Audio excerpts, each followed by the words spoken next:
मुंबईमध्ये लवकरच अरुंद रस्त्यांवरती उंच इमारतींना परवानगी दिली जाणार आहे। महापालिकेच्या या निर्णयामुळे सुरक्षिततेबाबत गंभीर प्रश्न निर्माण होत आहेत। मुंबई महापालिकेने इमारतींच्या उंचीवरील निर्बंध शिथिल करण्याचा निर्णय घेतलाय, ज्यामुळे अरुंद रस्त्यांवर देखील उंच इमारती बांधण्याचा मार्ग मोकळा होतोय।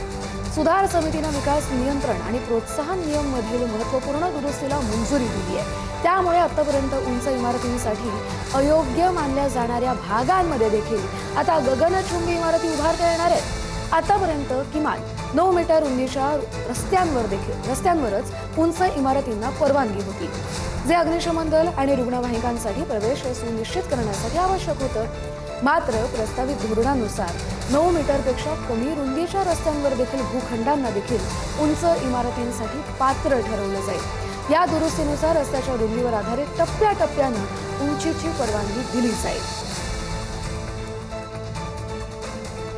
अधिक अपडेट घेऊया आपल्या प्रतिनिधी शिल्पा नरवडे यांच्याकडून। शिल्पा, नेमकं काय प्रकरण आहे? आणि एकीकडे आपल्या ज्या इमारती आहेत ज्या ठिकाणी प्रस्तावित केलेल्या असतात तिथेच बांधाव्या लागतात, मात्र जिकडे अरुंद रस्ता आहे तिथे उंच इमारत कशी बांधावी?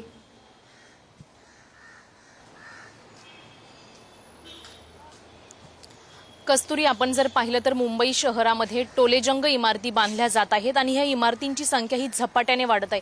मात्र ह्या इमारतींची जी उंची आहे त्यासाठी काहीतरी निर्बंध लावून देण्यात आले होते, मात्र आता हे निर्बंध जे आहेत तेच शिथिल करण्यात आलेले आहे। मुंबई महानगरपालिकेने तसा निर्णय देखील घेतलेला आहे। जी सुधार समिती आहे त्या समितीमध्ये या निर्णयाला मंजुरी देखील देण्यात आलेली आहे। त्यामुळे आता कुठेतरी सुरक्षेबाबतचा प्रश्न गंभीर निर्माण झालेला आहे, कारण आतापर्यंत जर आपण पाहिलं तर 9 मीटरपेक्षा जे रुंद रस्ते आहेत त्यांच्या आजूबाजूला आपल्याला उंच टोलेजंग इमारती पाहायला मिळत होत्या। मात्र आता 9 मीटरपेक्षा रुंद आतमधील जे रस्ते आहेत 9 मीटरपेक्षा तिथे देखील आता इमारती बांधायला परवानगी दिली जाणार आहे।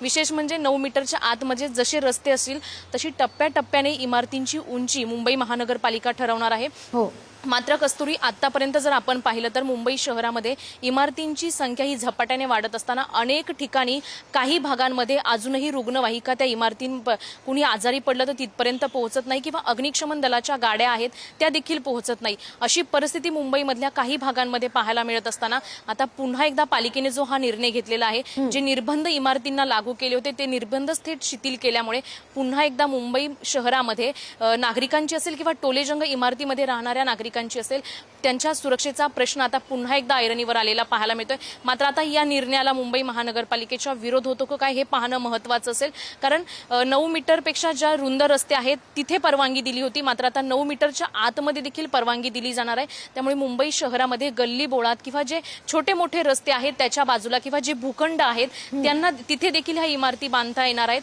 मात्र हे इमारती बांधत असताना रस्त्यांची रुंदी पाहून ज्या इमारती बांधल्या जाणार आहेत त्या इमारतींची उंची किंवा इमारती कशा पद्धतीने बांधल्या जातील हे ठरवलं जाईल। मात्र इमारती बांधत असताना मुंबई महानगरपालिकेने या इमारती बांधल्यानंतर तिथे राहणारे जे नागरिक असतील किंवा रहिवासी असतील त्यांच्या सुरक्षेच्या प्रश्नाचा विचार केलेला आहे का हे पाहणं महत्त्वाचं असेल, कारण आता जर आपण पाहिलं तर मुंबई महानगरपालिकेकडे अग्निशमन दलाचे जे जवान आहेत किंवा अग्निशमन यंत्रणा जी आहे किंवा मुंबई शहरातल्या रुग्णवाहिका हॉस्पिटलची संख्या पाहता तितकी पुरेशी अग्निशमन यंत्रणा मुंबई महानगरपालिकेकडे उपलब्ध नसताना पुन्हा एकदा मुंबई महानगरपालिका असा काही निर्णय घेते। त्यामुळे आता मुंबई शहरात राहणाऱ्या नागरिकांच्या प्रश्नाची आता सुरक्षा ऐरणीवर आलेली पाहायला मिळत आहे। एकीकडे जे भूखंड आहेत रस्त्याच्या आजूबाजूला तिथे मात्र कुठेतरी बिल्डर असतील किंवा इतर जे नागरिक असतील किंवा आतापर्यंत ज्यांनी उंच इमारती बांधलेल्या आहेत त्यांना दिलासा मिळत जरी असला तरी येणाऱ्या काळामध्ये हा प्रश्न गंभीर आहे, कारण 9 मीटरच्या रुंद आतमधील जे रस्ते आहेत तिथे जर मुंबई महानगरपालिका परवानगी देत असेल